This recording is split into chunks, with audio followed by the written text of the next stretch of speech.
Mabilis ka bang labasan? Meron po kasi tayong tinatawag na edging. Ito po ay pinapractice ng mga kalalakihan para hindi po agad sila labasan. Ano po bang ginagawa?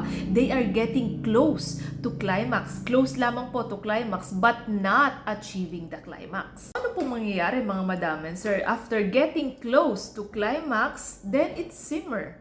And then, tataas na naman siya, bababa, tataas, bababa. Para saan to? It is the process po to increase the intensity of the orgasm. Para lang din to mga madam and sir start-stop method to delay the ejaculation. Yun, pwede nyo na rin subukan ang tinatawag na edging dahil libre naman po ito mga madam and sir. Pero kung sakaling nakakaranas ka ng pananakit ng inyong puson, pananakit ng inyong balakang, or even nahihirapan ka pong ilabas ang inyong ihi sa inyong pantog, mas mainam pa rin pong magpakonsulta sa isang urologist. Baka po ito'y related sa inyong pelvic floor muscle dahil mataas po ang inyong pelvic tone.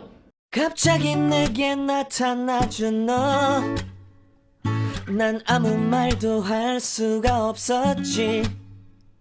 첫눈에 반한다는 이야기가 널 보는 순간 이해가 됐어.